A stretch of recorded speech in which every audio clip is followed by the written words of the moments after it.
Welcome, everyone, and welcome, Bob Marley. First and foremost, always happy to see you. Hope you're doing well. And yeah, I am doing well myself overall, or at least all things considered. Given the fact that, yeah, like I mentioned, or briefly mentioned, that I biotech startup that I worked for, I no longer work for. Uh, so that is a big change, but at the end of the day, not a bad change. Um, and there are definitely some interesting things I mentioned that occurred leading up my no longer work. And that is an excellent question. What about the? I have some time to think. Although I've been thinking for the past whatever year or so to weigh my options. My original plan, or at least on paper, my original plan. It was never my expectation. Just as in life, it's never my expectation that things go according to plan. So I'm always trying to plan for other things. But my original plan was like, yeah, work for this company. Give it a good go for about a year, and then reassess. That obviously did not work out. In that spent roughly half the amount of time that I sort of tentatively anticipated.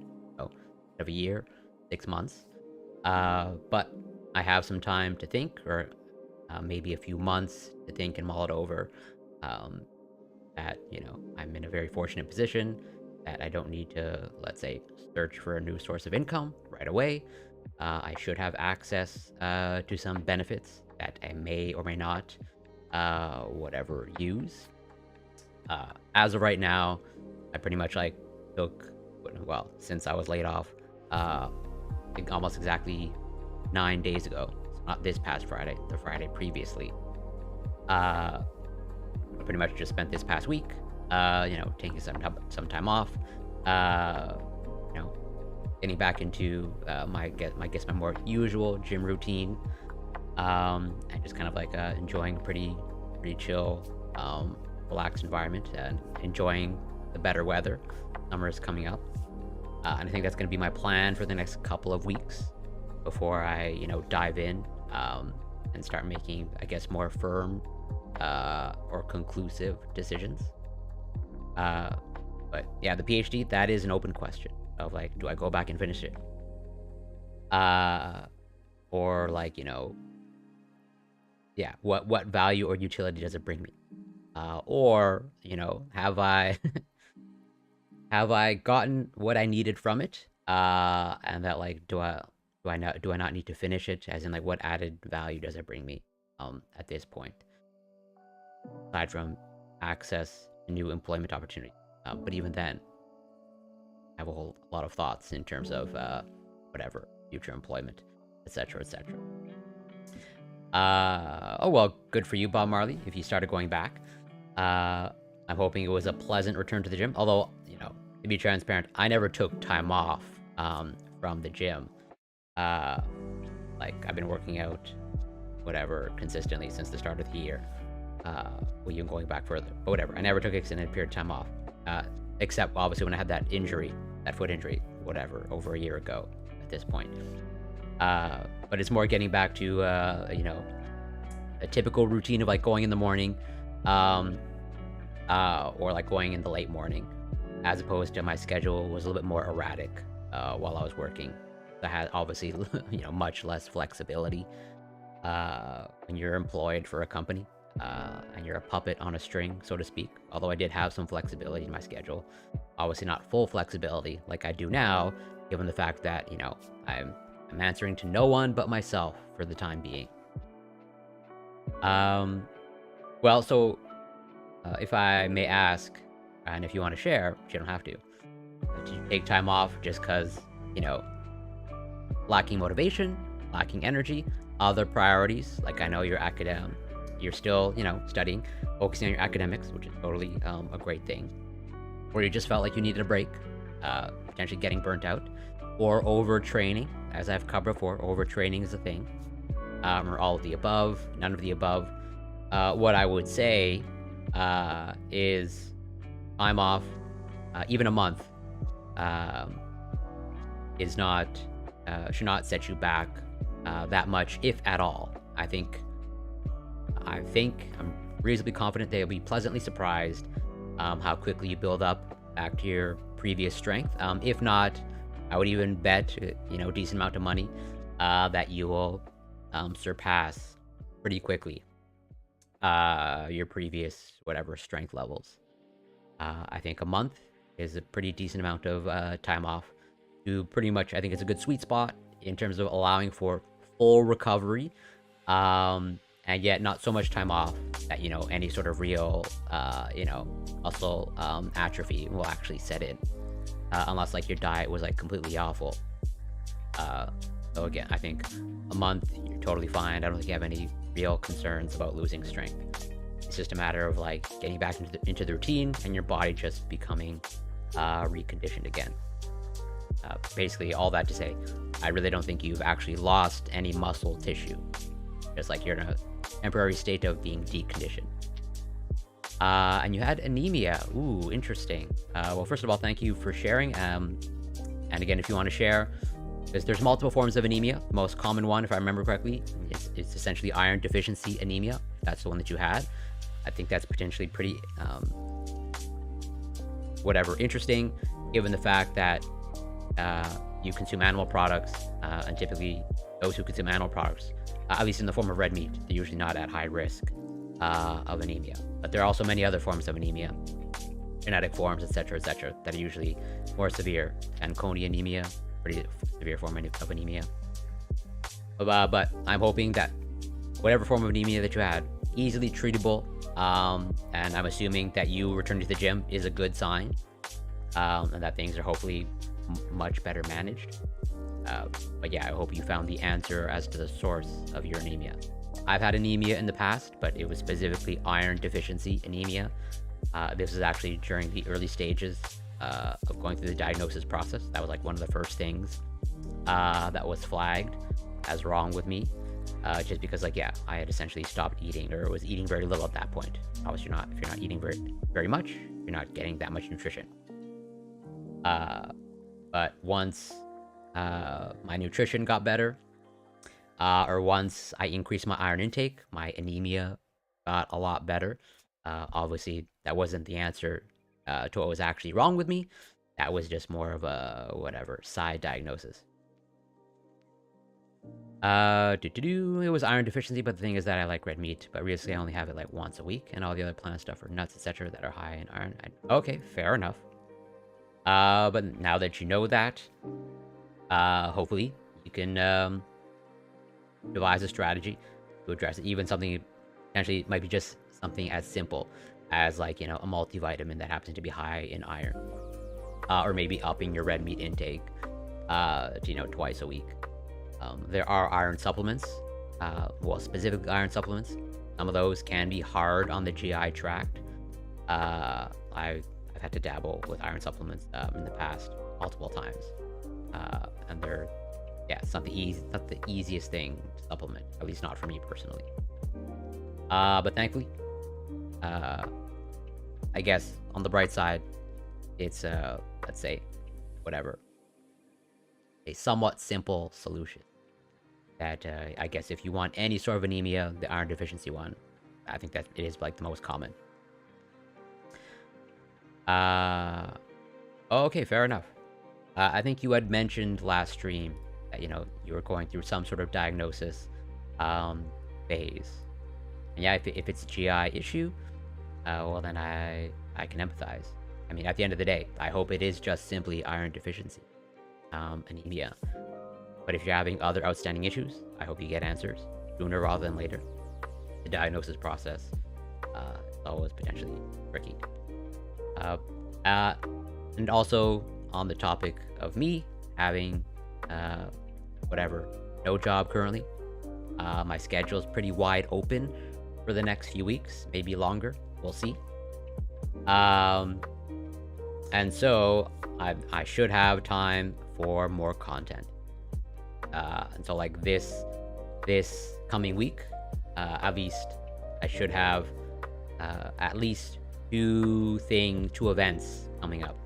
Whether I'm gonna stream them or not, I'm still on the fence of how do I curate or give out my content. So on Tuesday, I'm scheduled for a panel, a discussion panel, but it's not a formal debate panel that I've done in the past. It is a debate panel, but it's strictly like for fun. Like, these are meme topics. I'm not going to give away the topics, so as not to spoil the fun. But it's literally just like a non-serious debate panel, strictly for memes and jokes and fun.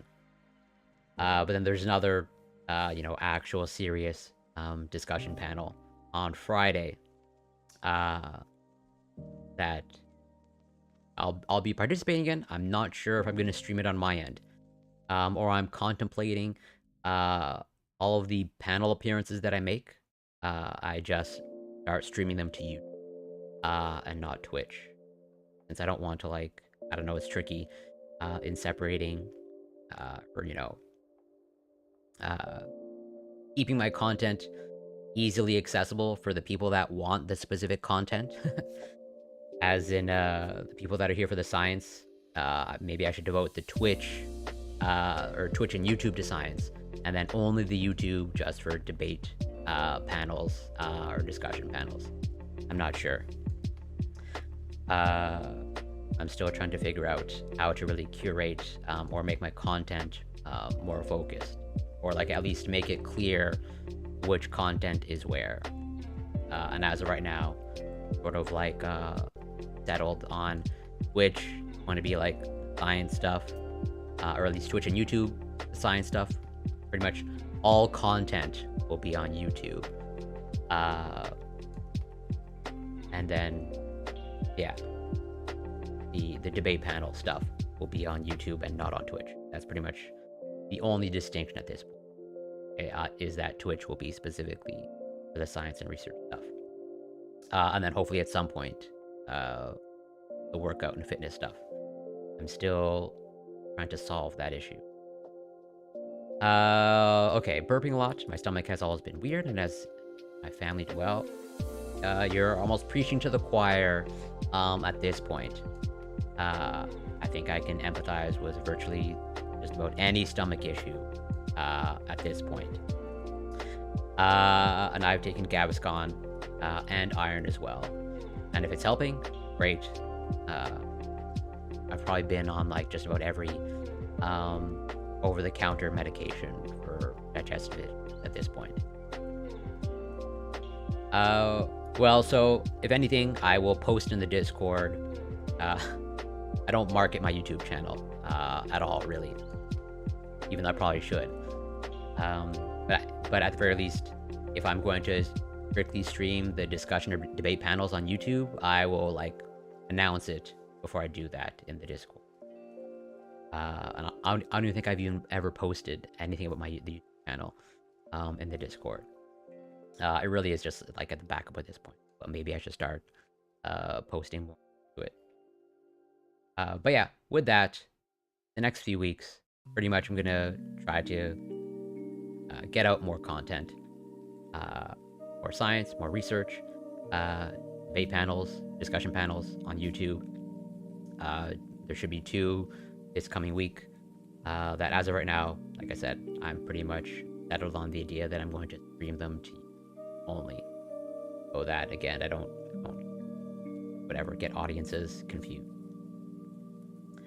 But on this stream, we're going to be going over, I sort of hinted at it last stream, like, how do you do good science? Or like, what constitutes good science? Is there even like an actual, formal definition of good science?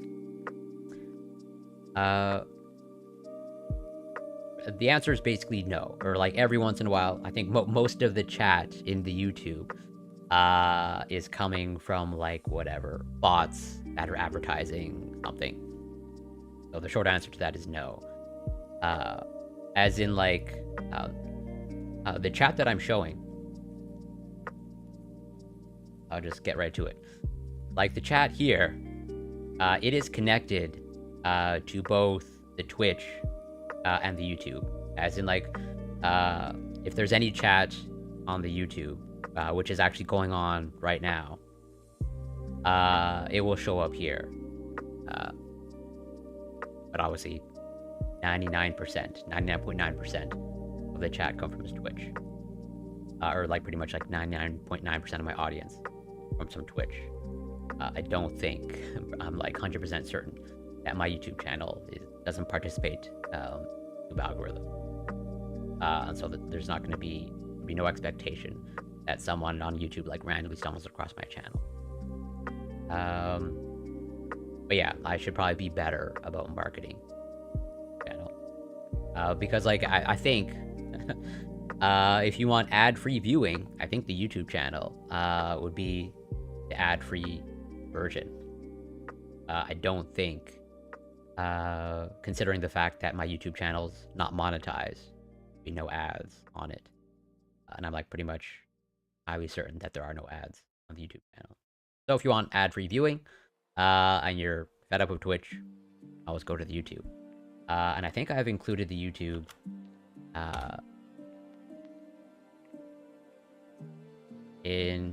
yeah, it's there. But I think that's pretty much the only place where I ever market it. As in, it's like not on the Discord. But yeah, this stream gonna be since as I mentioned, it's Mental Health Awareness Month, the entire month of May, which is coming to a close in about a week and a half. So I am gonna be covering some research in that category, the importance of gratitude, just as I've covered the importance of self-compassion, and I've covered other mental health topics. I think the importance of self-compassion. I think I've covered the importance of optimism at some point, and this is pretty much in that same vein or category, the importance of gratitude. And then the second topic is going to be, what makes good science, or like what do you do when you actually can't, perform good science, or like the conditions are virtually impossible for you to do good science, and you therefore not come to any meaningful conclusions, etc., etc. Or like, how do you deal with the fact that, as I mentioned before, if a randomized placebo-controlled trial is the gold standard to prove something is effective, well then what do you do if you can't run, or it's not ethical to run a randomized double-blind placebo-controlled trial? Is it just like, well, I guess you can never develop that therapy? Oh, and Crossbow, welcome. And hello to you as well. Much appreciated. And I'm trying to bring the workout streams back, but they are on hiatus for the time being. But I hope you're doing well. But before we get into the importance of gratitude, we're going to cover this sort of story or article here that came across my news feed, where vaping appears to be this new thing, where it also appears to be getting just more and more popular, at least just going by what I observe around me, and sort of like the cursory stats that I have on vaping, especially amongst the younger generations. It seems like there's really appears to be a pretty significant uptick, people vaping, and e-cigarettes, etc., etc. And I haven't done a deep dive, but I have done a little bit of research on vaping. And there doesn't appear to be a lot of research on it, understandably, since it's a fairly new thing. But overall, from what I can gather, it seems to definitely be an improvement on, traditional tobacco cigarette smoking. As in, like, I know that there are people that use vaping as kind of as harm reduction, making the transition from, smoking tobacco cigarettes to vaping.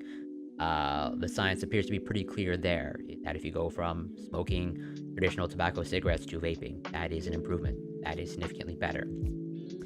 But does that mean that, vaping has no risks whatsoever?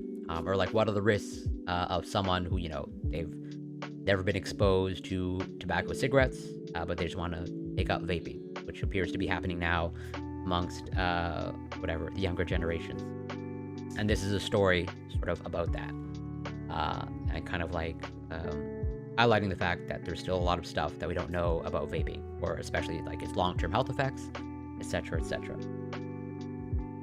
So, But yeah, this article is a part of a series from Medscape on vaping. I'm going to try and pretty much cover the entire series that they're doing. This was published a little over a month ago. But yeah, what will vaping lead to? Emerging research shows damage and addiction. So Jake Warren calls vaping a toxic artificial love. Jake of Winslow, Maine was 16 years old when he began vaping. Unlike cigarettes, vaping can be odorless and its smoke leaves no trace, which allowed him and his friends to use the devices in school bathrooms without fear of being caught.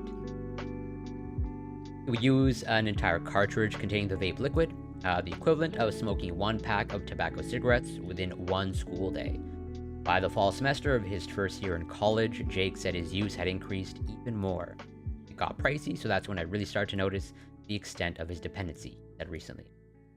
Vaping rates among teenagers in Maine doubled from 15.3% to 28.7% between 2017 and 2019. So I'd say that's a fairly, at least in my opinion, fairly short period of time, a doubling over 2 years, while Jake was in high school. And there's increasing news stories, albeit news stories, in Canadian media, sort of observing the same thing, at least from what they can tell from the data they're tracking, that among whatever youth and teenagers, there appears to be this surge in vaping. And a lot of that appears to be driven by the fact that, well, it appears to be fairly addictive, or at least habit forming, but also pretty somewhat easy to conceal, in that these are like handheld devices, and so it's like, you know, if a teenager or young person wants to hide the fact that they're vaping, it seems like whatever, the vapes are easily amenable to be hidden, and you know, you don't need to like, you don't necessarily need to go outside to, you know, smoke whatever to vape, as opposed to like with traditional tobacco cigarettes. At least in my experience, the whatever, the scent is pretty obvious, and like hiding cigarettes, lighters, etc., as opposed to like vaping, seems like they're getting smaller and smaller, and they're just like easily concealable, which appears to be an issue. In 2021, and also, if I remember correctly, based off of one article I read, it seems like, you know, the cartridges are getting better, in that, like, from one, like, cartridge, you can get, like, whatever, thousands or tens of thousands of inhalations, and so, like, you can go a long period of time, or a decent period of time before you have to, like, you know, invest in a new cartridge. So in 2021, 11% of high schoolers across the nation said they regularly smoked e-cigarettes, and an estimated 28% have ever tried the devices.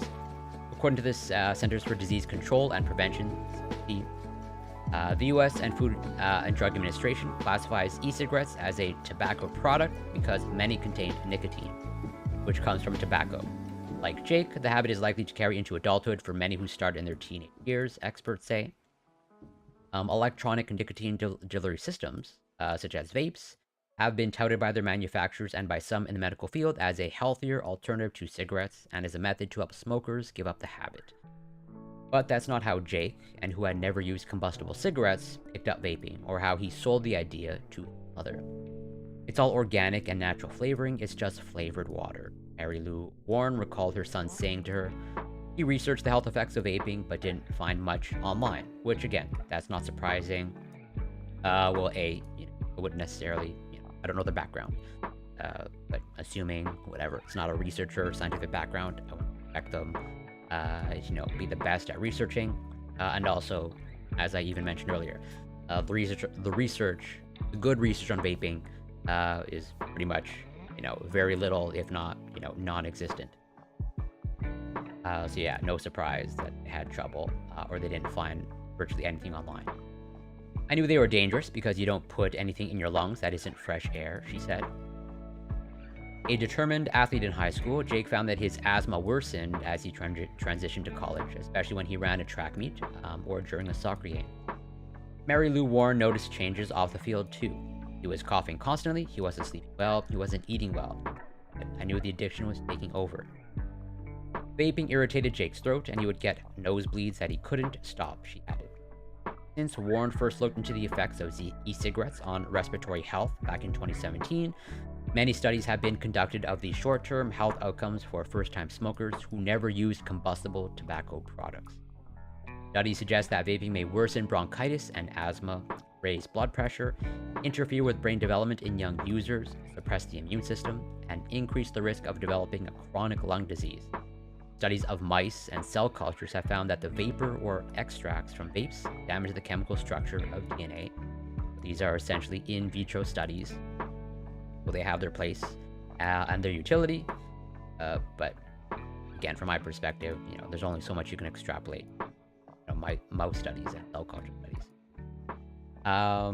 But yeah, as they sort of highlight here.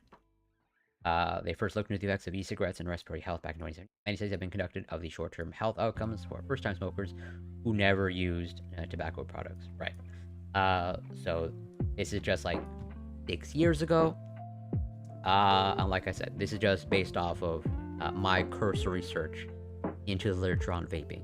Of like a significant portion of it seems to be devoted to making that transition from like I said, traditional combustible tobacco cigarettes to vaping. Where, there appears to be a clear improvement, but there's, again, not a lot of literature showing that, if you've never been exposed to any sort of whatever tobacco product, what are the health effects if you go from, typical healthy person to starting to vape. But it seems like, yeah, this study so far don't suggest good outcomes. Still, the limited number of long-term human studies has made it hard to know what the health outcomes of e-cigarette users will be in the future. Conclusive studies linking commercial cigarette use to deaths from heart disease and cancer didn't emerge until the mid-1950s, decades after manufacturers began mass production and marketing in the early 20th century. Years could pass before researchers gain a clear understanding of the health implications of long-term e-cigarette use, according to Nagar Nargis, PhD, Senior Scientific Director of Tobacco Control Research at the American Cancer Society. Where it's like, yeah, this is essentially uncharted territory. As they highlight here, whatever traditional tobacco cigarettes came on the market, now it's only decades later, warning signs come up, and we might just be repeating the exact same pattern. Or looks like we actually are repeating the exact same pattern. There hasn't been any such study to establish the direct link from ENDS to cancer, but it is understood that vaping, may promote the development of cancer and lung damage and inflammation, Nargis said. For decades, advocates built awareness of the harms of tobacco use, which led to a sharp decline in tobacco-related illnesses such as lung cancer. But Hilary Schneider, Maine's Director of Government Relations for the American Cancer Society Cancer Action Network, said she fears the uptick in the use of vapes, especially among those who never smoked, or those who use both combustible cigarettes and e-cigarettes, may reverse declines in the rates of smoking-related diseases. Multiple studies suggest that inhaling chemicals found in e-cigarettes, including nicotine-carrying aerosols, can damage arteries and inflame and injure the lungs.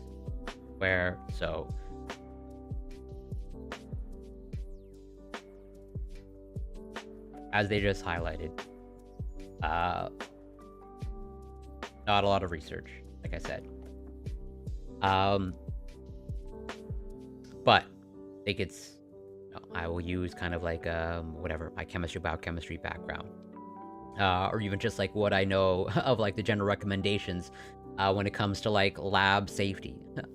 Of like if you're burning something in the lab, if there's any sort of combustion in the lab, no matter what it is, they always want it in a fume hood. And that generally speaking, if you're ever heating something, or if you're ever heating something, or doing any sort of combustion of organic compounds, pretty much you should not expose yourself to those byproducts. Generally speaking, the heating of any organic compound will result in, or there's a high likelihood that resulting byproducts will be toxic. Basically, I know that if you were to bring a vape into a lab, the environmental health and safety will say, hey, that vape has to be in a fume hood. We do not trust the fact that it's heating on organic compounds, and it's giving off, vapors. Uh, and so it's like, you want to minimize your exposure to the potential toxic byproducts. Then it's like, yeah, your safest bet, even though we don't know for sure, but your safest bet is to, avoid vaping. Just because, like, the guiding principle of, like, don't heat something and inhale the byproducts is pretty much like a good guiding principle. Owen Smash, welcome. Thank you so much for passing by. How are you doing? Hope you're doing well. Hope you're having a great weekend. And I also hope that your health is holding up, or that you're feeling good at the very least. So, vapes basically have created a pediatric tobacco use epidemic, Snyder said. What we're seeing is unprecedented tobacco use rates, higher rates than we've seen in decades. One reason many young people start vaping is the attraction to flavors, which range from classic menthol to fruits and sweets. A handful of states have enacted bans or restrictions on the sale of flavored vapes. It's new, and it's just been marketed in a way that we're really fighting the false narrative put out there by makers of these products that are trying to make them appealing to kids, said Rachel Boykin, MD, clinical professor of pediatrics and attending physician at Stony Brook Children's Hospital in Stony Brook, New York. The flavor Red Bull in particular hooked to Jake, and I think there's like, pretty much flavors like cotton candy, and a lot of fruit flavors, where it's like, yeah, pretty much seems like any flavor that you want is out there. There's something out there for everyone when it comes to vape flavors. And so there's like this potential mass appeal, especially among younger people. And though he wasn't aware of it at the time, nicotine packed into the pods may have kept him from quitting. The average nicotine concentration in e-cigarettes more than doubled from 2013 to 2018, according to a study by the Truth Initiative and the CDC.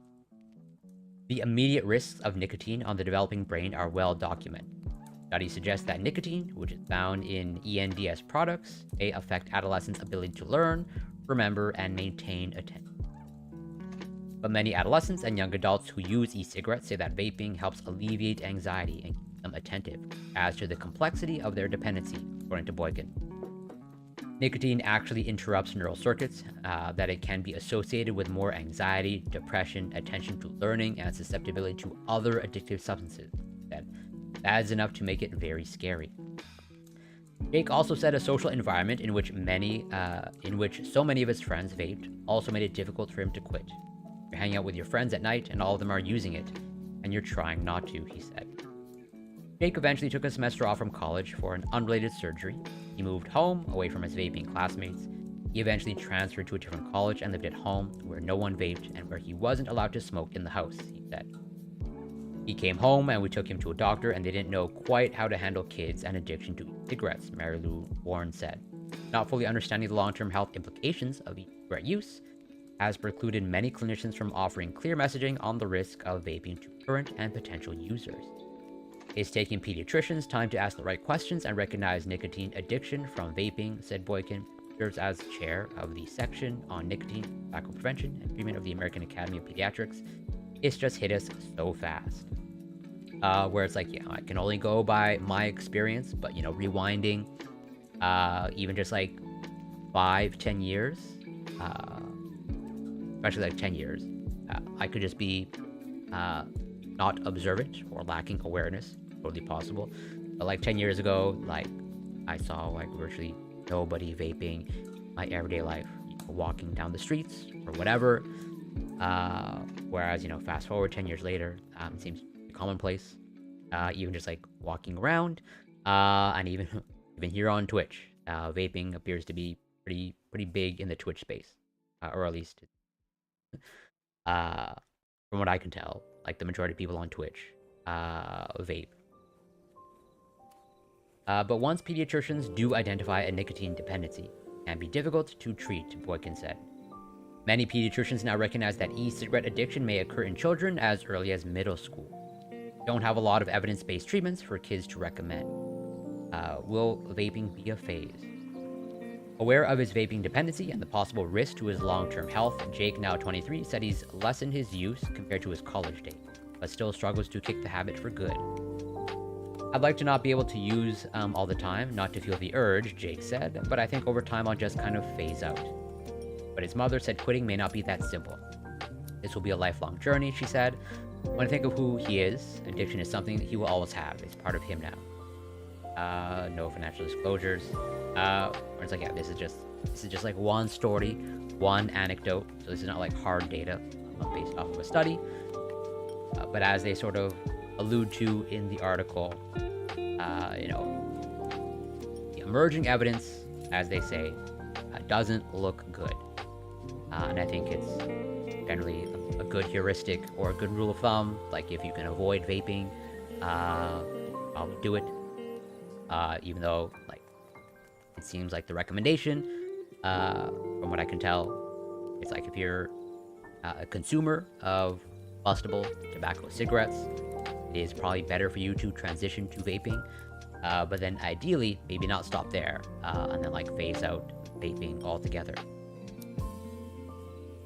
Maybe so kind of like, you know, a multiple step process in quitting tobacco cigarettes. It's like tobacco cigarettes to vaping, and then vaping to ideally, probably nothing. But yeah, I'm probably going to be tracking that research, or that emerging research. I'm very curious. But I don't think it'll be all that surprising when it turns out that vaping, probably not good for you. So, first thing that I want to cover in my stream title, since I'm trying to actually make a good effort to actually cover the topics that I have in my stream titles, and not get sidetracked. So, as mentioned, month of May, Mental Health Awareness Month. And so, yeah, every stream, I do want to cover something in relation to mental health. And so this is just that. The importance of gratitude, or at least a study suggesting that maybe gratitude might have some positive effects, or a gratitude intervention, or practicing gratitude when you can, might have some potential benefits to your mental health, or even just your quality of life and your well-being. But all that to say is that, you know, easier said than done, or almost certainly it's not always easy to practice gratitude in every single moment of your life. But this is part of, let's say, many mindfulness meditation practices incorporate gratitude, and also, as I've covered before, self-compassion, or like kindness to yourself. And so it might be just maybe something as simple as, like, you know, mindfulness, 10-minute mindfulness meditation, you know, devoted to gratitude, or incorporating it here and there. I know for myself, I practice mindfulness meditation every once in a while, is gratitude, which is I do guided mindfulness meditation, 10 minutes per day, through an app, like every once in a while. It's like once every, like, whatever, 3 to 4 weeks. It's like, hey, let's practice some self-compassion or some gratitude. So it might be something as maybe as simple as that, or low intervention. That. But this is a study. Gratitude predicts hope and happiness, a 2-study assessment of traits and states. This is the journal Positive Psychology. And, you know, pretty coincidentally, out of Hope College, or the psychology department of Hope College. And they're talking about gratitude predicting hope and happiness. So whatever, all in alignment. But yeah, this is pretty much a study looking at a potential, you know, gratitude intervention, or like maybe how can you incorporate gratitude? You know, does gratitude actually lead to any sort of positive outcomes, or benefits to your happiness, as they say. And as they're highlighting here in the title, a 2-study assessment of traits, states, where, so, they're trying to, like, they're making the distinction between traits, states. What is the distinction, or what is the difference between traits, states? So states, sort of as the term implies, they are temporary. As you can be in a state of gratitude, where it's basically fleeting, as in temporary. You'll feel grateful, and then that feeling of gratefulness will pass, so that your state of gratitude, is over. As opposed to in traits, the way I understand them, it's kind of, it's basically sort of as part of your personality. Hence, the term personality trait. As in, you can be kind of, maybe for whatever reason, whether there's a genetic component or as a result of your upbringing, you're just more, you have kind of like a grateful personality, sort of, as in it's kind of like, as part of who you are. That is essentially the distinction. Sort of, the state is temporary, the trait essentially not temporary, kind of like built in, or like part of who you are as a person. You are just a grateful person, so to speak. So, what do they do in the study? But first, going over, the background. Gratitude is an experience of abundance, with awareness that one is the recipient of a good gift from a giver. So this is essentially, kind of like a working definition that they're going with. And awareness of good outcomes already present in one's life uniquely inspire hope for a future good outcome while also enhancing happiness. This idea prompts two related questions. One, does trait gratitude predict trait hope and happiness over and above other traits, which also have social ramifications in cross situations? Forgivingness, patience, and self-control. Right, and this is probably another thing that I'll return to with some other studies. They're kind of like linking or making this association with gratitude and forgivingness, patience, and self-control, which I've talked a little bit about, or maybe a moderate amount about self-control. And like, is self-control something that you can cultivate, or like, increase self-control? If you can do that, how do you do that? Where it's like, especially when it comes to working out. Many people come across the platitude when it comes to, how do you stay consistent going to the gym? Or like, how do you stay consistent in your diet? How do you form these good habits? And many people come across the platitude of like, well, it's not about motivation, it's about discipline. So instead of being motivated, be disciplined. But I personally don't see how that's helpful, because like, I think everyone aspires to be disciplined, but there are reasons that they say they might find that challenging, and I think it's just like a word game, not actually helpful advice. Where most people that are practicing discipline, like they're doing it for a reason, and I think it's for reasons that they don't really understand. Personally. And Refacule66, welcome. Thanks so much for passing by. Speaking 3 days without any form. Well, fantastic. Congratulations. I hope that trend continues. And actually, we were literally just talking about this article here about vaping. Where, vaping is very often used as a kind of like a stop smoking aid, or many people make the transition from tobacco smoking to vaping, which that does seem to be a pretty dramatic improvement. But like, yeah, I'm hoping that trend continues. That's a huge step, and I wish you nothing but the best. I have no personal experience with either vaping or tobacco cigarettes, but my parents were both smokers, pretty heavy smokers, and I saw them struggle with it. They both did eventually quit, but it took multiple attempts for them to quit. So I got a little bit of an idea of how challenging it. My stop smoking aid was cigars. Never liked. Oh, okay, fair enough. Whatever works. Well, within reason, of course, obviously. And yeah, and also speaking of self-control, or patience and self-control, maybe I have no idea. This me speculating and thinking out loud. But, maybe something like a gratitude practice or intervention, might help you on your journey towards being smoke-free. I literally have no idea whether there's actually any evidence to back up whether gratitude can help someone, quit smoking or quit any sort of bad habit.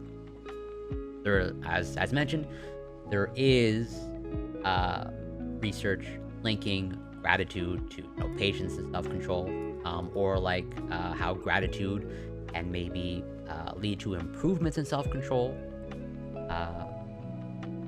Again, just throwing it out there. So, does inducing an episode of gratitude, remembering a past desired outcome that was fulfilled, lead to increased state happiness and hope for a presently desired outcome? Gratitude, happiness, and hope have positive affective qualities that can occur as states. That is, feeling grateful, hopeful, or happy in the present moment. Where it's like, yeah, as mentioned, states are temporary. So you're feeling grateful in the moment, but that feeling will pass. And welcome, Mentaticus. Hope you're doing well. Thank you so much for passing by. And totally, gratitude. Well, there is science about gratitude, absolutely. Just as I think there's science about virtually everything.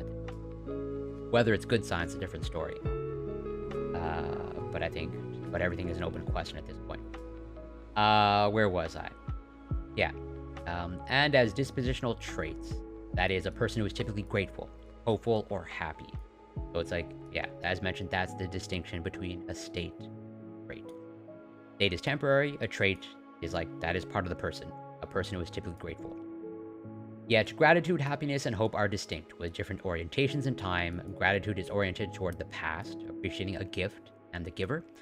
Happiness toward the here and now, enjoying the present, and hope toward the future, yearning for a positive future outcome. So it seems like there's this aspect of time when it comes to, gratitude, happiness, and hope, where gratitude appears to be largely focused on the past, as they say, appreciating a gift, giver. Happiness is about the present, here and now, and hope about the future. So pretty much covering the entire timeline, past, present, future. Perhaps a focus on evidence that one has experienced a good outcome, such as when one is grateful to have something previously hoped for, will be associated with not only happiness, but also hope for what one has not yet experienced, as one positive emotion for another. Empirical studies have examined the relationships among gratitude, hope, and happiness. In developing the Dispositional Gratitude Questionnaire, this research group found that gratitude was significantly and directly correlated with, but distinct from, hope and well-being measures. So it's like, yeah, this association where, yeah, it's correlation, but it seems like gratitude does appear to have some sort of associations with happiness, or rather hope and well-being specifically. Using the values in Action Inventory of Strengths with about 5,300 adults, this research group, and this person, Seligman, full name, Martin Seligman, if I remember correctly. But I get that correct. But I think they're like pretty much one of the pioneers. Yeah, Martin Seligman. One of the pioneers of like positive psychology. If not like the founder of the field, arguably, if I remember correctly. And this published in the Journal of Positive Psychology. No surprise that you find Martin Seligman's where it's like, yeah, the field of psychology, or like this field of positive psychology, seems to be like a fairly new kind of branch of psychology, where generally speaking, you're typically or like the sentiment is, you're psychologically healthy in the absence of any sort of like whatever formal psychological or psychiatric diagnosis. As in, if you don't have any sort of like strict mental illness, well, then the default state is like, well, then you're psychologically healthy. But is that actually true? Debatable. But, positive psychology is like, well, just because you don't have any formal diagnosis, that doesn't mean you can't actually be psychologically better, or that there's not a spectrum there of like, yeah, maybe, you don't have a mental illness, but maybe there are steps that you could take towards, greater psychological health. So, using the, I already read that. So yeah, this research group Positive Psychology found that hope and gratitude were among the top 3 of 24 strengths, positively correlated with life satisfaction. A 5-study investigation found that adolescents who endorsed higher levels of social engagement scored higher in gratitude, hope, happiness, along with personal and academic well-being indicators. College students' well-being was associated with gratitude, hope, and happiness. Across cultures, hedonia and eudaimonia were positively related to each other and to gratitude and hope. This is eudaimonia, kind of like the Greek word for happiness, or more correctly translated as well-being. It's not happiness in regards to pleasure, but just kind of like, I don't think there's any real word in the English language, which is why they always use the Greek word. Thus, correlational and experimental research has demonstrated associations among gratitude, hope, and happiness. But how does gratitude compare to other positive psychology traits for predicting hope and happiness? And what effect does experimentally inducing gratitude have on state hope and happiness? Right. As mentioned, gratitude can potentially be a state or a trait, or rather, like, it's both. Kind of can depend on the person. In terms of state, and you actually induce a state of gratitude, and thus induce a state of hope and happiness. So, going into gratitude in a bit more detail, gratitude occurs when understanding oneself to be the beneficiary or a benefice, particularly if one perceives that it was intended as benevolent by the benefactor.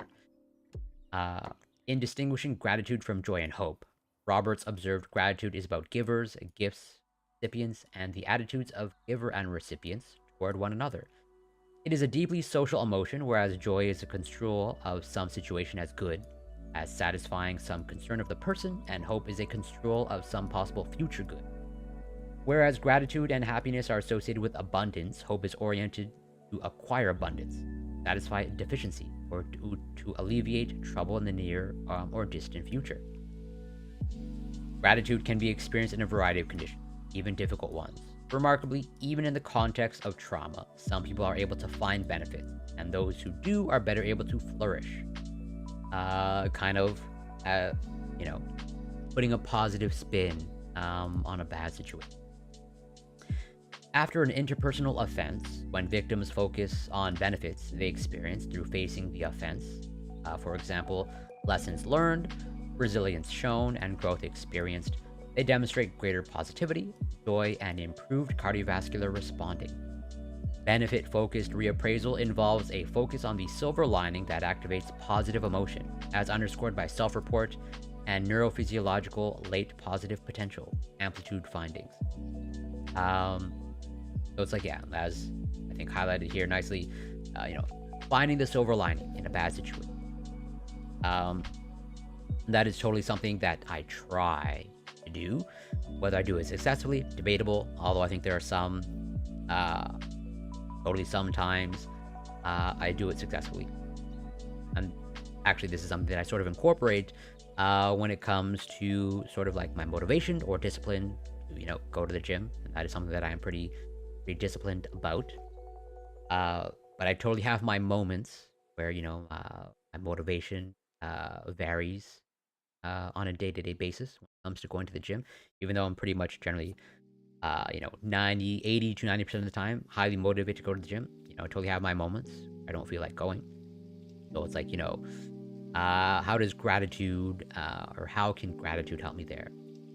And I've totally sort of, not consciously or not with any real intention, but part of my motivation into the gym is appreciating the fact that I actually have, basically I'm in the position to go to the gym and be active and actually use my body intentionally for to put it crudely, or have more control and more agency over my body and my health, which that has totally not been the case throughout my entire life, where again, as mentioned many times before, I've had significant health challenges, and I've totally had to take time off for the gym. And there are totally times where I've been too sick to, even like whatever, leave my apartment, or like, just to barely get out of bed and all that stuff. Where basically like, I have an idea of like what it's like, not have the energy, or, not have your body cooperate with you. Even if I wanted to do something, just the energy is not there, or just, my body is essentially betraying me. And so it's like, for the times that I'm healthy, I'm actually grateful that I'm healthy. I'm typically try to be grateful that I'm in the position to go to the gym, because I'm totally have not always been in the position to go to the gym. So I try not to take it for granted. Totally, there are times where that pushes me further, and that is totally one of the reasons why I'm so prone to overtraining. Is because the mentality of you gotta strike when the iron is hot, as in I don't know how long this good health will last. So I got to pretty much maximize the time that I have. Pretty much at any moment taken away from me. I don't know when that will be. So it's like, well, I'll just do all the physical activity stuff now, because I'm not always in a position to do so. That's probably more on the unhealthy side of gratitude. So experienced globally, expressed across languages and cultures, and commended by the world's major religions, gratitude is characterized by a social and positive orientation as people recognize a gift from a giver and experience thankfulness and joy in response. In reflecting on the gratitude and hope relationship, McCullough proposed that they may be related through an attentive awareness of meaning in one's life, derived from both the kindness of others and the pursuit of goals. Gratitude and hope. Whereas gratitude involves the appreciation of benefits that have already been received, hope involves the positive anticipation of receiving a future desired outcome. That desired future may involve the acquisition of a positive outcome or deliverance from a present circumstance. Oh wow, Surfer McGritty, thank you so much for the raid, and welcome raiders, super appreciate it. Yeah, welcome raiders. I'm Corey Campbell. I'm a biochemist. I cover science and research. And yeah, Surfer McGritty, much appreciated. Welcome raiders. And I definitely, I don't think I'm following you, so I need to follow you, for sure. But yeah, how was your stream? I hope your stream went well.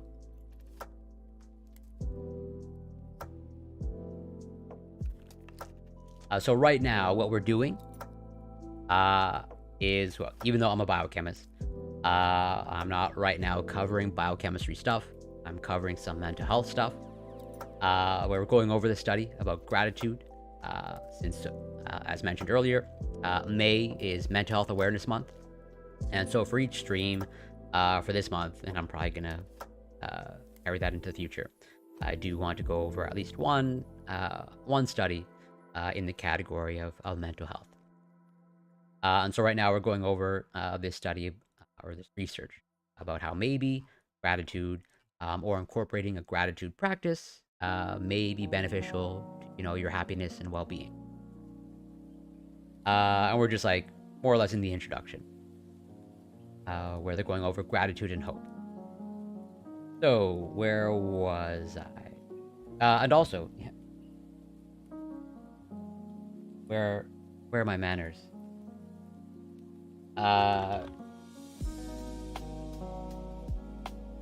See if I can do this properly. Shout out to Surfer McGritty, who was very kind to raid in here. Super appreciated. I'm glad your was chill, and I totally can empathize with being tired. Oopsies. I hope you get the rest and relaxation that you need, and I hope you get a good, well, hopefully it's a good end to your weekend, and I'm hoping your Monday, let's say, you wake up rested and refreshed. Well, you know how you feel. My sleep for the past week definitely hasn't been the best, but that's always a work in progress. So yeah, hope has been conceptualized in 3 ways. First, hope is generative and goal-directed, emphasizing one's own agency, motivation, and pathways, finding ways to meet goals. Second, these researchers characterize hope as a positive and anticipatory emotion that emphasizes important outcomes that are not entirely within one's control. Third, hope can also be understood as multidimensional, integrating cognition, emotion, motivation, relationships, and spirituality. Which is like, well, they're touching upon something interesting. Where, yeah, this aspect of spirituality, super interesting.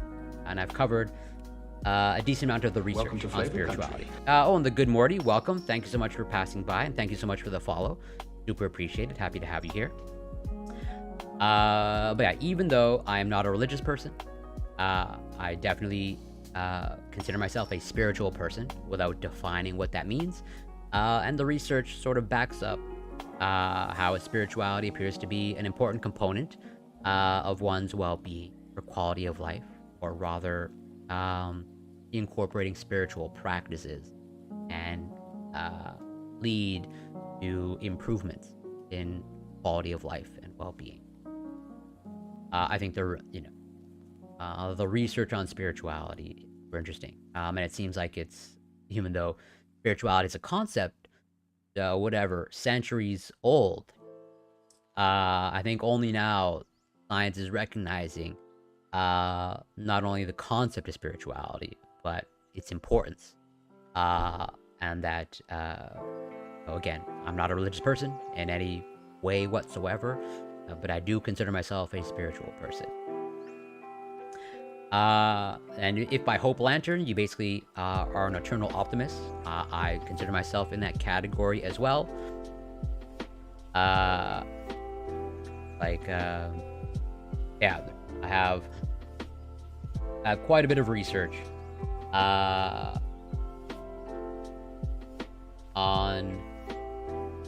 optimism, where I consider myself sort of an eternal optimist. And the research on optimism is super interesting, and I'm probably going to cover it in more depth at some point. But there's a balancing act of like you can. It seems like you can be too optimistic, as in if you're so optimistic that things will work out, and it results in you just doing nothing whatsoever. Then it's like, yeah, it's probably not going to work out for you.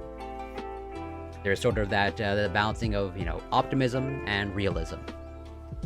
But as a prescription, generally speaking, at least from what I can gather from the research, being a pessimist usually not associated with positive outcomes, and that on the whole, optimism appears to be on average better than pessimism, and pretty strongly so. And yeah, spirituality, totally. I have a decent amount of research on spirituality, religiosity and spirituality, and that that's sort of my way. Again, I'm not a religious person, but that is sort of my way of like being a person. I do consider myself a spiritual person. But like, what exactly is spirituality as a concept? Really hard to define for me. I'm religious and I approve. Yeah, totally. Like, totally respect religion as long as the religious people are being respectful. Make it a point to be responsible for, yeah, and as mentioned, you got to be responsible with your optimism.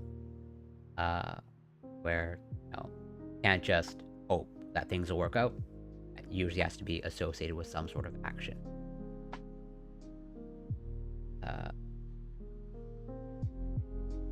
I'm pretty much, I think, in that same category as you. Like, this is not to say that I never have, like, dark moments, or moments of doubt, or moments of pessimism, even. Welcome to Flavor. And Finvar, welcome. Thank you so much for the follow. Much appreciated. Happy to have you here. Or it's, just like every other human being, I have my moments of, dark thoughts, of, pessimistic thoughts, Uh, but like on the whole, on average, like I said, I'm pretty much an eternal optimist. But I do try to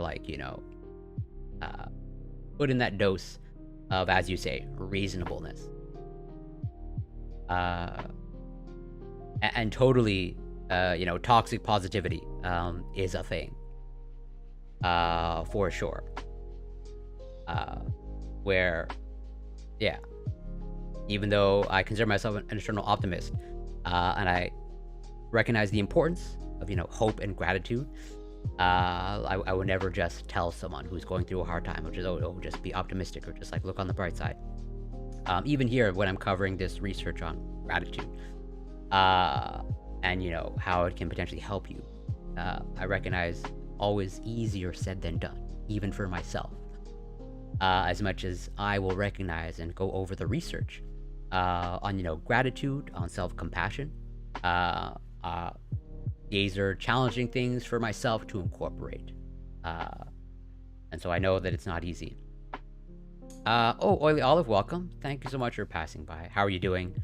I hope you're doing well and you're having a good weekend. And also thank you for posting that YouTube video in the Discord. That book, like I said, looked very interesting. Where, yeah, a book where each chapter, only the words used in that chapter, only one vowel. As in, like, chapter 1, the words only contain the vowel E. I think that's super cool, and like I said, when I saw some of the text of that book, it didn't look like it was an easy read. When I managed to do my religious duties, like praying 5 times a day, and not doing things I should not, I get internal peace, even if I'm facing hard times. Like, everything else becomes secondary. Yeah, and totally. I can see the utility and how that's beneficial.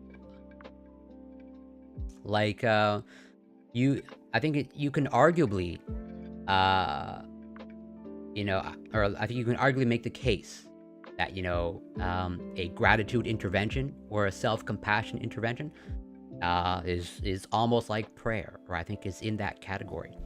Kind of like taking a moment for yourself, to a certain extent. Sharkspear, hello, welcome. Hope you're doing well. My mom said she probably won't read it because yeah, I'm not gonna lie. Like I said, I only saw 2 pages, as there were only 2 pages shown in the YouTube video, but it seemed like a pretty challenging read, because, like, yeah, based off of all the rules that were used to write that book. But again, looks super interesting. So, like a gratitude. Oh wow, Supernatural Writer, welcome, and also shout out to you.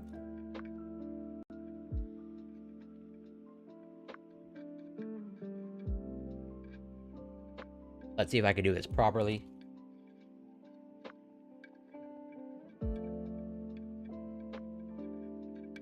Supernatural Writer, everyone should give them a follow. They do workout streams, they do co-working streams. They're studying to be a personal trainer, which I totally have some experience with, for sure. So yeah, they make great content, so you should definitely give them a follow. Yeah, thank you so much for coming in with the raid. Hope you're doing well. So I'm guessing you're not a fan of the views on religious scientists like Sam Harris. Actually, I've read Sam Harris's books, and I've read Richard Dawkins' books, and I'm pretty familiar with Sam Harris's content, and even they recognize the importance of, let's say, religious experiences, or spirituality. I know for sure that Sam Harris, let's say, is a proponent of psychedelics, or at least they recognize, let's say, the utility and the potential value of psychedelics, and how that can potentially lead to religious experiences. And I'm pretty much like in that category. Like, I don't consider myself a religious person, but I totally recognize spiritual experiences, and I consider myself a spiritual person. Uh, so I think I'm more in line with Sam Harris. And Richard Dawkins. As a biologist, I totally recognize. Let's say, like I've read *The Selfish Gene* by Richard Dawkins. And that other one, *The Invisible Watchmaker*, if I remember correctly, which good. And also *The Greatest Show on Earth*, a book about evolution. I'm a biologist. So when it comes to science communication, I totally value Richard Dawkins. And I have read *The God Delusion* by Richard Dawkins, which it is a good book. And you can pretty much consider myself an atheist, but not like, that much of a fanatic about it. 'Cause like I said, I consider myself a spiritual person. I used to be an angry anti-theist and fan of and I would say I'm still, a fan of some of his content. Like he has a podcast, and he definitely has some good guests on his podcast. And there are totally I think a great many things. I don't know all of Sam's positions on absolutely everything out there. But I think there's probably quite a bit. There's overlap between him and I. Yeah, I'm not super aggressive about whatever. My atheism, yes. Planning to go to this church for the first time next Sunday. Decided to need some LGBT friends. So, fantastic. I'm like, yeah, so totally finding community that is supportive to you. Super important. So I hope that the LGBT church that you attend, you can find that community of people that are supportive for you. I suggest you might like that YouTube channel. One of her old videos, Changing My Stance. So it seems like if you're talking about the YouTube channel from the video that you posted about the book, it seems like a really good channel because I went through some of her past videos and it seems like she covers a wide range of content. Where from poetry, books, social issues, politics. So I think that's a pretty good mixture. Where was that? Gratitude and happiness, right? Gratitude has been considered to be a moral emotion that is strongly associated with positive affect. According to Fredrickson, gratitude functions like other positive emotions, broadening the repertoire of thought-action possibilities and building enduring personal resources. Therefore, it is possible that cultivating gratitude may boost happiness while also generating hope. Trait gratitude, and again, trait is kind of like part of who you are, contrasted with state. As in, trait gratitude, you are a grateful person, as opposed to state gratitude. It's like you are feeling grateful, but then that feeling of gratefulness will pass. It's temporary. ETSW, welcome. Thank you. So good evening to you. Hope you're doing well. Thank you so much for passing by. My dysphoria was acting up and couldn't do anything. I'm super sorry to hear that. My heart goes out to you. I definitely hope tomorrow is a better day for you. And I think all the more reason where I hope that you find the community that is supportive for you. Because maybe hopefully in those moments where you're facing challenges, you have a supportive community behind you to help you through it. So yeah, trait gratitude has been positively correlated with satisfaction with life, positive affectivity, and happiness. Researchers have also found that the characteristic response patterns of trait gratitude account for happiness above and beyond personality as measured by the Big Five, based on informants and self-reports, right? So they're talking about the Big Five personality traits. Conscientiousness, agreeableness, neuroticism, openness, and extroversion. Those are kind of like the canonical Big Five of the personality traits. So as they're saying, researchers have also found that the characteristic response patterns of trait gratitude account for happiness. Okay, so interesting. So it seems like, so the Big Five, you can consider them, personality traits, hence the term personality traits. And so it's like, it's those five canonical ones: conscientiousness, agreeableness, neuroticism, openness, and extroversion. And so like it forms, or at least according to whatever psychological research, these are, the big five personality traits. Although, whatever, some other schools of thought will expand it out to like 6, 10, etc., etc. But the one that are most widely accepted currently, hence the term Big Five, are those 5 ones.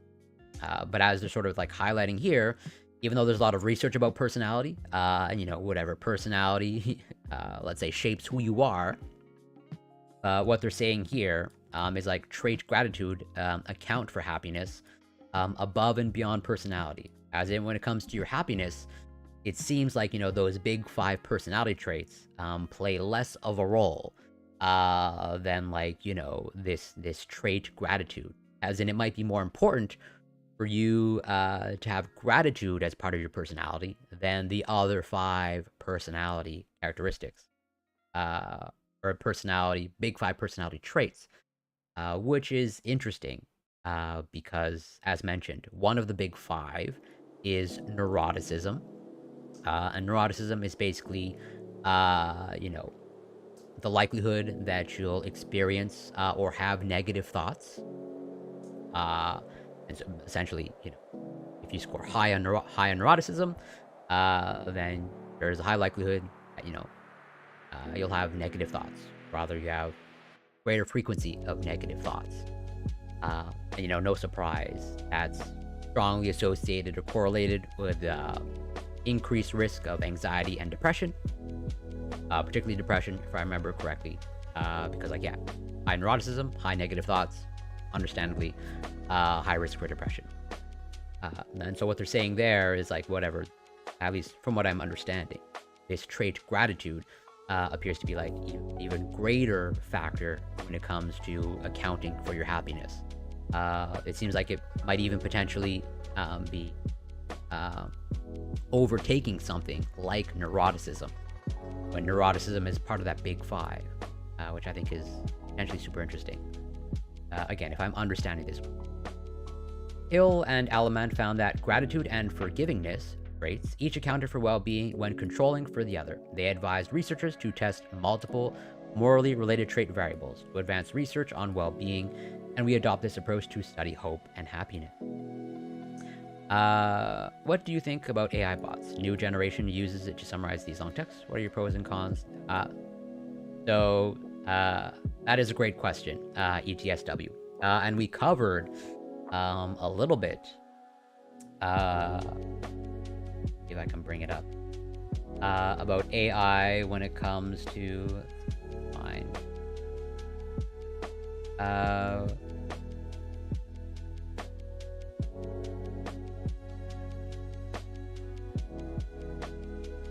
One second.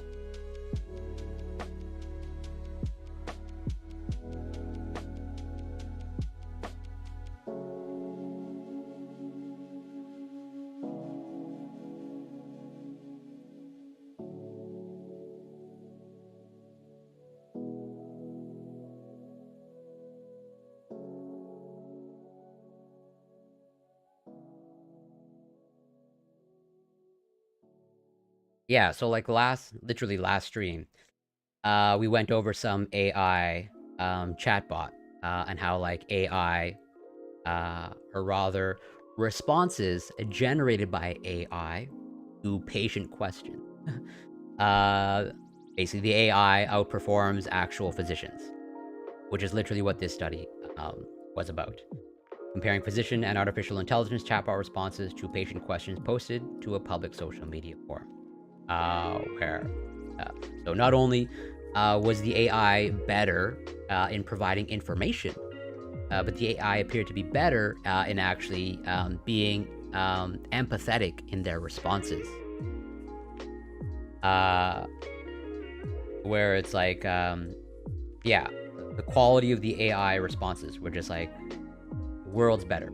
A chatbot generated quality and empathetic responses to patient questions posted in an online forum. So it's like the AI is actually outperforming, trained physicians. So to answer the question of like summarize these long texts, I think that they hold potential promise and power for sure, unquestionably. But I sort of, even though I'm in STEM, and you know,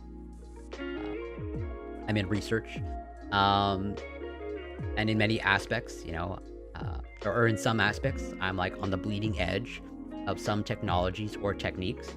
And yet when it comes to like myself personally, I am a little bit technology hesitant, or I'm pretty hesitant on incorporating new technologies. Let's just say I'm not an early adopter. Where when it comes to like summarizing long texts, I personally don't think that is, I think it, yeah, pros and cons of like the pro is like, yeah, you can summarize a small thing, like a large scientific text down to, you know, bullet points or like a small paragraph, and you can extract the useful information. My concern is like, I think there's something to be said for, you know, reading an entire article and engaging with all the nuance. And I think some of the nuance, or my concern is some of the nuance will be left out when it comes to like, you know, AI summarizing, let's say, a text like this. And also on that note, I'm also pretty hesitant of like, there's now these apps or whatever, these even, well, we have things now when it comes to like book summaries, as in like there are some apps that like they'll summarize like large textbooks that, you know, will take you days to read into like, you know, a 20-30 minute audiobook. I don't think that's the greatest thing. I just don't think, I think there's something to be said for some texts aren't meant to be summarized down to like, you know, a fortune cookie, basically. Discover the passage during driving overnight at my library due to backlash. I'm sorry for the backlash, but I'm glad that you discovered a pastor that hopefully, like I said, the better fit for you. Ethics important science, but it seems in future the expert would depend on AI responses, and it's totally agree. Ethics important in science, and I think this is my position, that ethics should always guide science, and I would always put ethics above the science, ethics and morals above the science. So contextualizing trait and stage gratitude. Oh yeah, and sort of to wrap up, in terms of like summarizing text, where also one things that I'm actually very much against as of right now is like summarizing philosophical texts, especially when it comes to like, you know, let's say the traditional philosophical texts. Like, I don't think those are meant to be summarized. Where it's like, yeah, you're taking like a long, complex, you know, hundreds of page philosophical text, and you're gonna summarize it down to a few pages. I think something gets lost there, personally. I think there are some philosophical texts that aren't meant to be, again, just summarized down. So yeah, gratitude is not the only morally and socially oriented strength to demonstrate associations with hope and happiness. The extant research has also focused on forgiveness, patience, and self-control. Interpersonal forgiveness resists allowing the past to define the future by focusing on a more positive future, which is theoretically associated with hope, and empirically associated with happiness. People higher in trait self-control are more focused on pursuing positive future goals and score higher in happiness. Additionally, patience has been positively associated with trait cognitive hope and life satisfaction.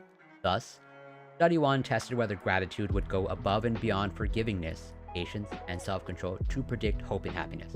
So like, how does gratitude stack up to these other things when it comes to hope and happiness? I am an old school person, but I found myself asking ChatGPT more these days. Even if I'm asking this much, I cannot think about new generation. I don't know. Yeah, I don't know where it'll. So, I think we're on the same page. Where I'm pretty old school. And again, even though, like I said, I'm in the sciences. Um, I don't really use. I only use pretty much Chat GPT to answer simple questions. I have not used it to summarize anything. I pretty much used it. I've only used it as a fancier Google. And I don't know, like you said, I don't know either where it will evolve to. But I do have my concerns. And let's just say, uh, I might be contradicting myself. Well, when I said I'm an eternal optimist. But let's just say I have more concerns about the harm than the benefits of things like ChatGPT. Oh, and DC Drunk, welcome. Thank you so much for passing by. I hope you're doing well. Yeah, I have no doubt that ChatGPT is great for all of these efficiency things. My concern is, and this might just be like a silly concern, or a very trivial concern. I have no problem admitting that. But you know, growing up, I'm old school. I grew up with, you know, writing things out.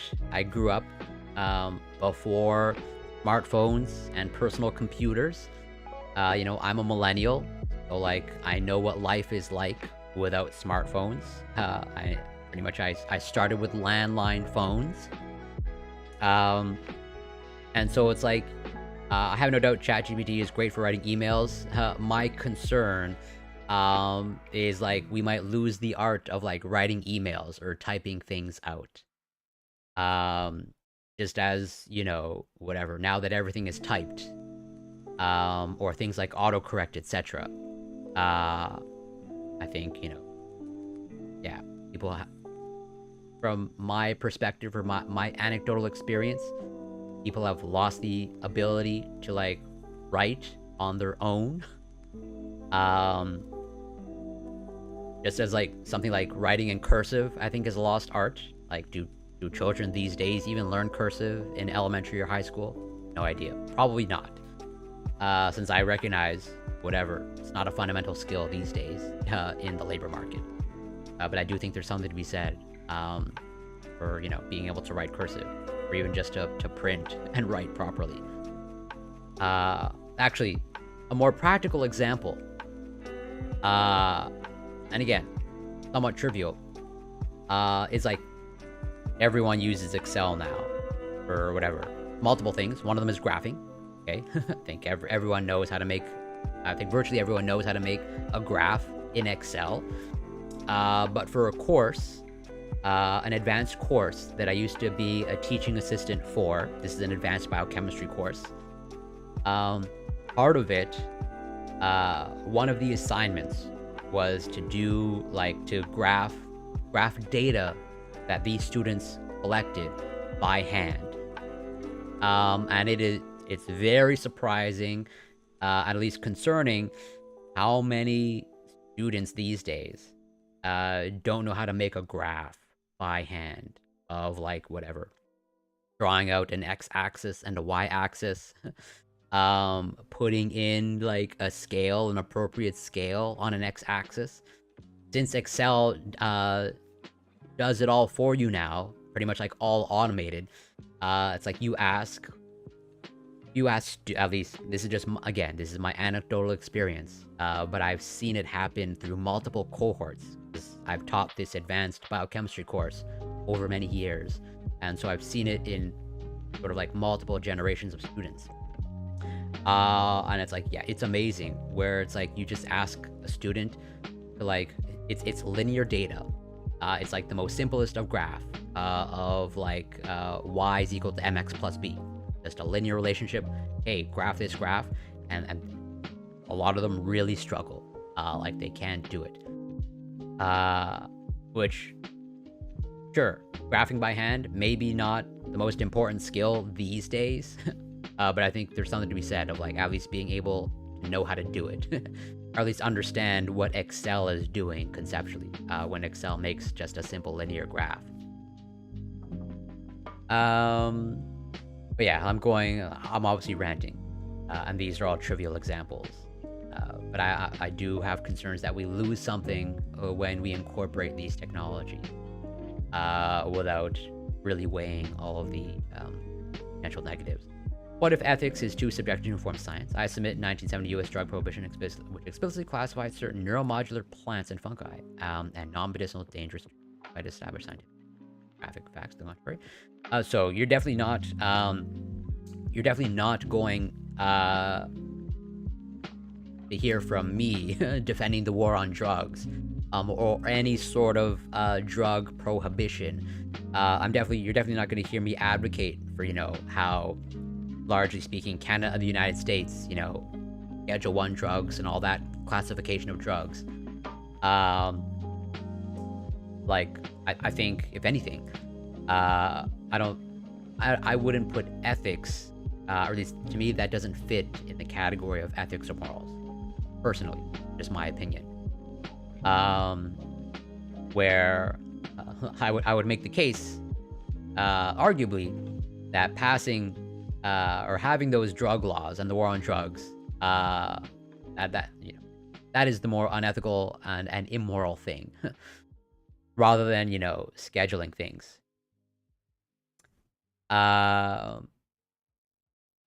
Oh, the peer review, welcome. Thank you so much for passing by. How are you doing? And also, shout out to the peer review.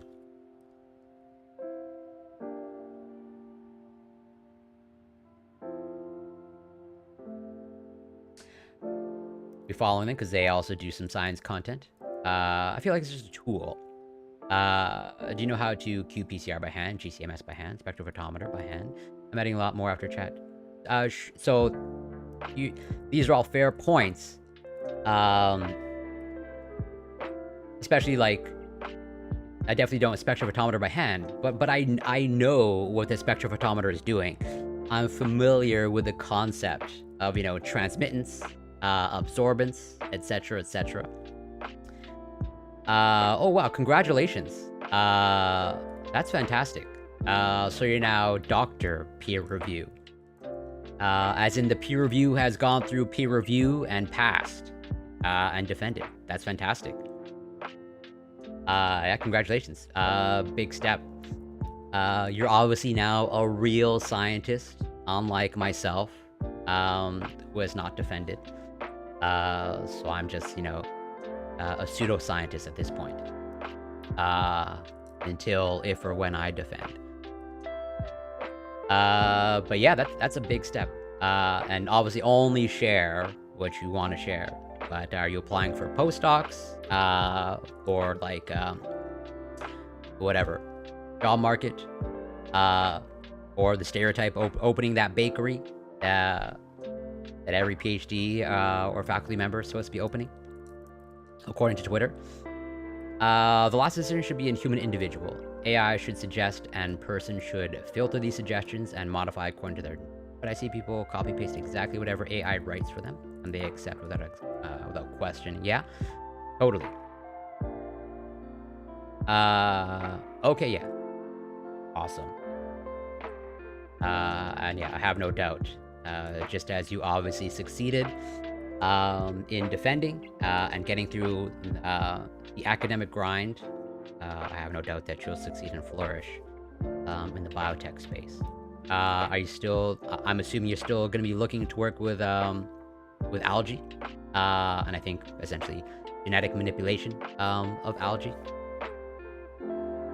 Yeah, I remember that you had private industry experience before returning back to the ivory tower of academia. But yeah, I'm excited for you. That's great.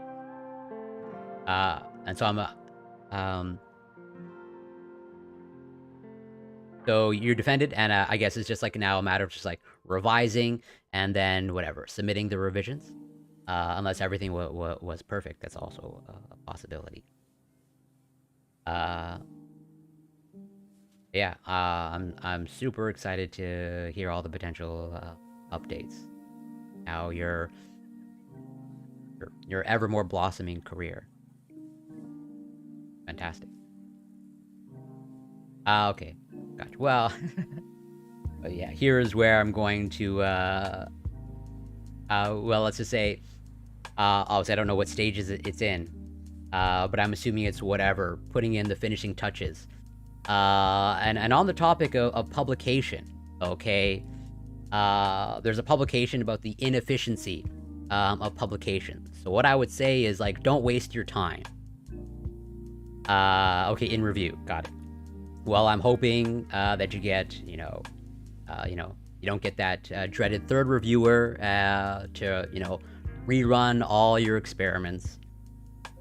But like, yeah, let's just say, I'm curious. Here's here's where it's my cynical side in academia is going to come out. Of like, whatever.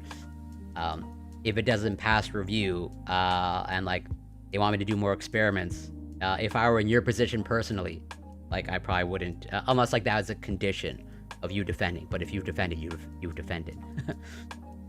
But basically, like I would have no plans of publishing after I've defended, like unless it's like literally like the most basic of stuff. But like, yeah, there's this interesting publication here about how literally it's they kind of like put a number to it, or trying to quantitate it in terms of like, oh wow, when it comes to like all of this formatting and submissions and publications, like it's just like so inefficient, like potential loss of billions of dollars in productivity.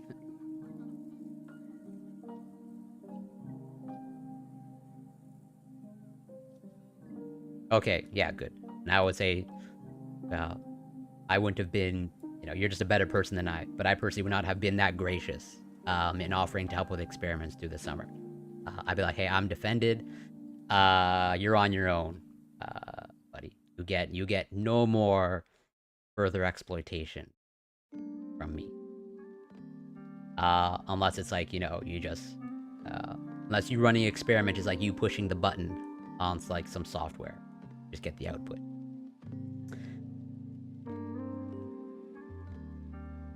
Yeah, it is insane. 1,000%. You're not going to see me defending journals, or at least these for-profit journals, on the standard publication model. I have some really strong, impassioned thoughts and feelings about it. So why it's like, yeah, I hate it. But not about me, about you, and your accomplishment. Where it's like, yeah, the fact that you were able to grind it out in academia, that's a testament to your work, and your perseverance. Yeah, no, I get it. I hear you. You're speaking my language. Where it's like, as much as I advocate, and I'm all for open access, it's like, I don't blame a PI.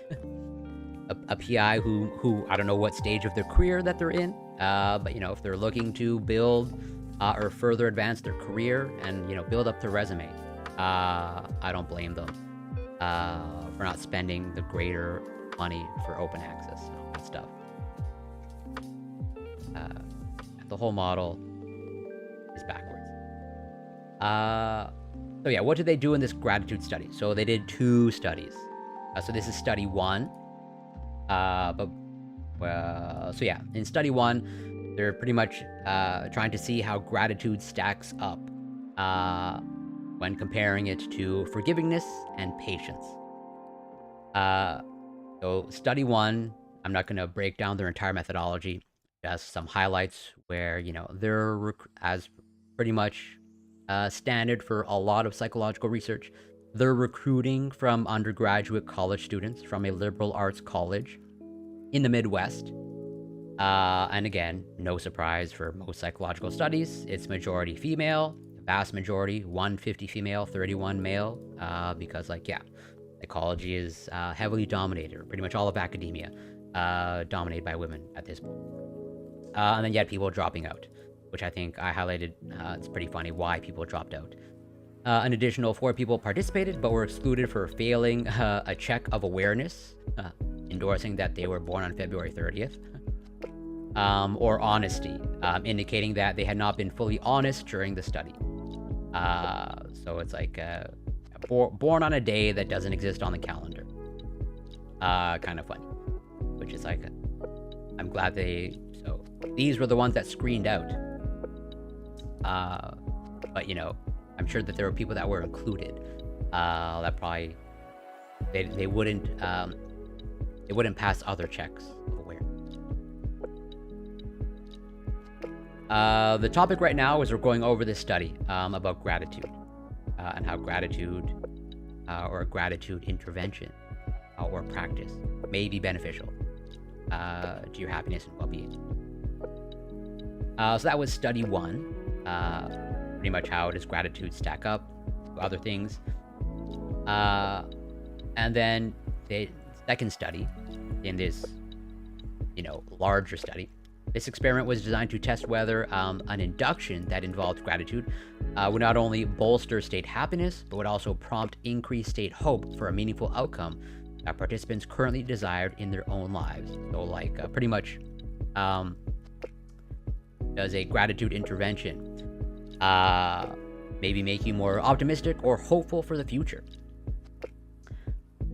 So I'm not planning to, unless I can get like an online free copy. I don't think I would spend the money currently. Read it. Also, even if there was a free copy online, I don't know that I would then download it. I would want to support the author. But let's just say if I ever have way more expendable income, I do now, I would definitely consider reading it. Gratitude can be a response to experiencing an outcome for which one previously hoped. Thus, we developed a writing task that focused participants' attention on a past experience in their lives, in which they had similarly hoped for a meaningful outcome in their life that had occurred, identifying what they were grateful for and to whom they were grateful. This approach expands previous gratitude writing intervention research, for example, these research groups, and contributes to the literature on hope interventions. Within Davis et al.'s meta-analysis, 10 of the gratitude writing studies with activity matched conditions included writing about daily activities, an approach that we adapt here. So it's like study 1, it seems like they're comparing how gratitude stacks up other things like forgivingness, and patience and self-control, and how it moderates hope and happiness. And then study 2, it's like, can you induce a state of gratitude, and how does that affects one, how does that affect one's outlook for the future, is what they're trying to test for. And so study 2, pretty much the methodology, not going to break it down, but pretty much the same highlights as before. They're still recruiting from undergraduate students. So got to take it with a grain of salt. They're looking at a very specific demographic, so it may not extrapolate to the wider population. And again, majority female. 101 female, 52 male. Liberal arts college. So, what were the overall summary of the findings? We'll write to the general discussion. So 2 studies provided evidence that greater trait and state gratitude were positively associated with hope and happiness. Study 1 demonstrated that a trait gratitude was a strong predictor of dispositional hope and happiness, beyond forgivingness, patience, and self-control combined. So it seems like gratitude outperformed forgivingness, patience, and self-control. All of them combined. I highlight that. These results are consistent with predictions and advance the scholarship of trait gratitude in the context of strengths, happiness, and hope, using both the dominant cognitive measure of trait hope and a more recent integrative measure of trait hope. And study 2 contributes to the emerging literature on positive psychology hope interventions. which have focused on goal-directed hope development with community members and with college students. The current study also contributes a new gratitude-related writing paradigm to the gratitude intervention literature. As predicted, the writing intervention reliably increased state hope and happiness versus the control condition. Furthermore, linguistic results echo conceptualizations of gratitude, the literature, which emphasize its relationship to positive emotion, religiosity, meaning, and sociality. And like arguably, I think they even cover it here, that gratitude is like pretty much like a religious practice or concept. Yeah. Experienced globally, expressed across languages and cultures, and commended by the world's major religions, gratitude is characterized by a social and positive orientation as people recognize a gift from a giver and experience thankfulness and joy in response. So it's like, arguably, gratitude is kind of like a spiritual practice. And, no surprise, or at least not a surprise to me, that you're seeing these positive benefits and outcomes when it comes to gratitude or a gratitude intervention. Yeah. So, gratitude and hope. Insights from Study 1 advance understanding beyond the literature correlating trait gratitude to trait cognitive hope, by also demonstrating a potent relationship with integrative hope. Therefore, both hope constructs are relevant to the study of gratitude and other traits. That is forgivingness, patience, self-control. Notably, gratitude accounted for substantial variance in both integrative hope and cognitive hope scores beyond the other traits. Gratitude may be an important trait to examine in future research projects that investigate integrative cognitive hope dispositions. At the state level, the process of gratefully writing about one's own experience in the past of facing a similar experience of hoping and of having hope and of having the hope fulfilled promoted increases in current hope. So basically reflecting on past hope increases current hope. Although this evidence suggests the non-clinical benefit of gratefully remembering a past positive outcome to produce increases in current hope and happiness, future work may be directed to other populations such as those experiencing a loss of hope or those in clinical settings. Drawing on work showing the value of gratitude writing with clinically distressed people waiting for their therapy to begin, we suggest that the grateful remembering approach tested in the present study may have pre-therapeutic utility.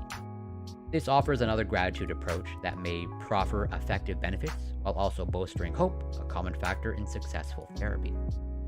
It is possible that gratitude and hope naturally prompt temporal reflections on the past and future respectively, and that this temporality partially explains their relationship.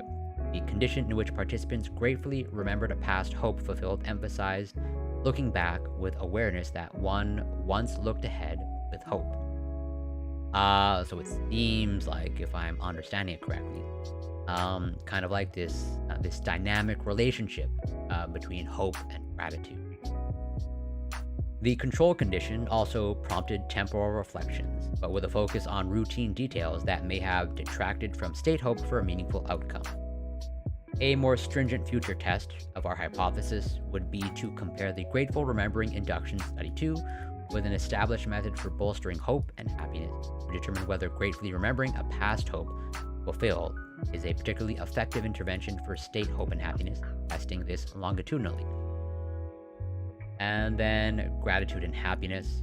So going back to Study 1, where it's like, again, they're trying to see or assess how gratitude affects hope and happiness, or rather affects hope and happiness in the future. In Study 1, we accrued trait evidence that each of the traits tested was significantly and positively correlated with happiness. This echoes work linking happiness to givingness, patience, and self-control. However, gratitude went beyond these traits combined to account for an additional significant proportion of variance in happiness scores. So again, gratitude is outperforming these other things when it comes to hope and happiness, or specifically happiness in this. The effect of engaging in intentional activities on happiness has received substantial attention. We believe gratitude can be an intentional response to one's circumstance, in which people aim to identify a good for which they are thankful and a benevolent giver they can give thanks. A recent meta-analysis of gratitude intervention showed that at post-test, these had small effects on psychological well-being compared to a matched activity comparison. While still modest, the current study 2 gratitude writing intervention outperformed the control writing condition with comparatively stronger effect sizes for post-test happiness and hope. Thus, the strategy of reflecting and writing about a past hope that was fulfilled appears to show promise as an approach for strengthening state happiness and hope, although longer-term effects remain tested. And it's like, again, not surprising to me where, they basically have these undergraduate students, largely women, in study 2, go through kind of like a writing exercise, or a reflective writing exercise, reflecting on a past kind of like good outcome, as they say, where, a benevolent giver, where it's like, if they just write about basically a positive event in the past, that seems to get translated into the future, as in more hope and happiness in the future. So the summary, limitations, and future directions. Ordinary life is replete with hopes for the future that are meaningful, desired, possible, and not entirely within our control. As people invest their cognitive energy in remaining motivated and finding alternate pathways to pursue their goals, they may also draw on their emotions, relationships, and spirituality.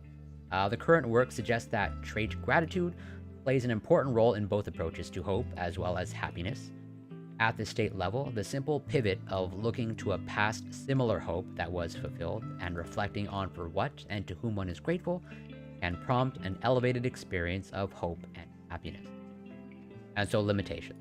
And again, as I sort of highlighted, at least one of the limitations, although there's multiple of them, is like, they're looking at a very specific demographic. Undergraduate students, largely women, at a liberal arts college. And I think like in the Midwest specifically, if I remember correctly. Liberal arts college in the Midwest. Again, a little bit of a grain of salt, like a caveat associated with it. But that goes with just about virtually every psychological research. So, yes. Limitations of the present studies include that results are constrained by the nature of the sample tested, right? Predominantly white, mostly female, mainly religious, and or spiritual undergraduates. With 10 to 16% identifying as not religious at all, and 9 to 10% as identifying as not spiritual at all across studies. Future research could determine whether the findings generalize to samples with greater religious diversity and people who are predominantly not religious or spiritual. Given that trait gratitude has been found to be directly correlated with single-item religious and spiritual variables. Country. And EGSW, thank you so much for the follow. Much appreciated. Happy to have you here. We also relied on a single-item measure of happiness while thinking about one's future hope, and assessed hope based on a state hope scale developed for this research. Future research could use other psychometrically validated measures. In addition, our state measure of gratitude during the induction relied on word counts, as did our assessment of positive affect, whereas future research could confirm that this writing induction increased scores using other established measures of gratitude and emotion. Moreover, longitudinal designs could calibrate the length of the effects elicited by the writing induction. Right, so,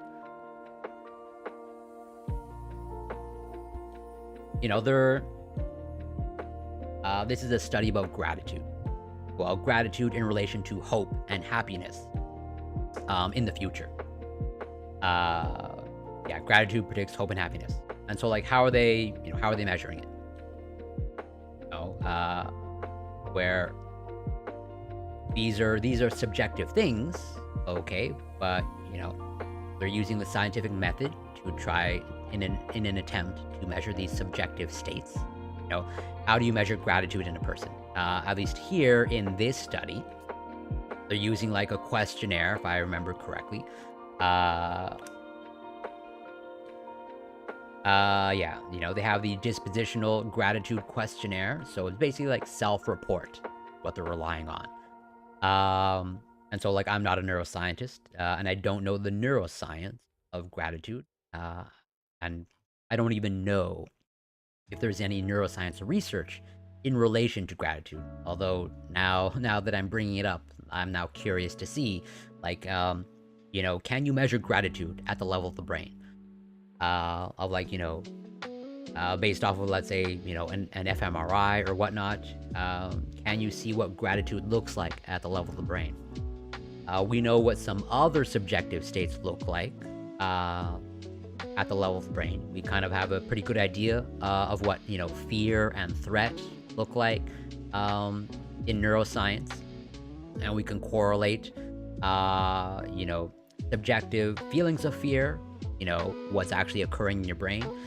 I have no idea whether that we can do that with, let's say, gratitude or hope, where again, you know, based off of the findings that they're getting here, like, oh, you know, gratitude, either practicing gratitude or gratitude intervention in the form of like writing, it seems like, you know, it increases your hope and happiness in the future. But then, like, again, is that correlated or associated with any like specific brain state? I'm curious to know. Where again, they're exclusive, at least in this study, they are exclusively relying on self-report, which, you know, there are understandably limitations when it comes to self-report. It's not completely useless, and it doesn't mean that research like this is invalid or not useful. This is like, you know, there's potential limitations when it comes to self-report. But it would be good, let's say at some point, like with other subjective states, like fear or threat, or even like empathy. We actually have a pretty decent idea of what empathy, or like to empathize, looks like at the level of the brain. It would be cool if something similar could be done here, of like, you know, putting someone, you know, in an fMRI scanner, and oh, are we actually increasing gratitude? Basically, does it correlate with the self-report? Like, oh, I'm feeling more grateful, and like, it results in some like greater brain activity in some region in the brain. So, future research could test whether adapting this intervention to elaborate on the gratitude writing prompts, for example, listing more things or people for which one was grateful, or by providing more details about why one experienced gratitude for the hope fulfilled, would strengthen the induction by manipulating the span or density of gratitude, which could increase potency. Further designs could compare a grateful remembering intervention with the range of gratitude interventions included in the Davis et al. Meta-analysis, as well as positive emotions inductions. A promising area for future research would be to test whether such gratitude interventions can be practiced so that participants cultivate dispositional gratitude, can be associated with the tendency to have cognitive goal pursuit hope, as well as integrative hope and sustainable happiness. So it's like, yeah, pretty much some future areas of research when it comes to the research gratitude. So yeah, all that to say, or like summarizing, it seems like, again, according to this study, gratitude has some potential positive benefits. But again, there's that caveat of like they're looking at a very specific demographic of people. But we have other research to go by of like, it seems like on the whole, the emerging research appears to show that gratitude has positive benefits. And at the very least, doesn't look like there's any sort of like negatives associated with it. So that's the first main topic that I wanted to go through. And now the second, hinted at in my stream title of like, you know, what makes good science. I think that's the title. And I hinted at it last stream, where, you know, I pretty much briefly covered this, but I didn't go through the entire thing. But, you know, what do you do when uh, good or robust, rigorous science is impossible to do? And this is especially holds true. What this is part of what this article is covering. Is in new treatments for rare diseases. It's like these diseases, as the term implies, they are rare, and especially ones that are super rare, where you have access to a very limited sample. And I'm gonna go through kind of like a specific case. Like, what do you do when, like, if you're designing a therapy, or you're trying to develop a therapeutic for a patient population, where you only have access to like dozens of patients, or like a few hundred, where it's like, oh, you can't even recruit enough people to get a big enough sample size, to run the randomized, double-blind, placebo-controlled trial, or as I mentioned.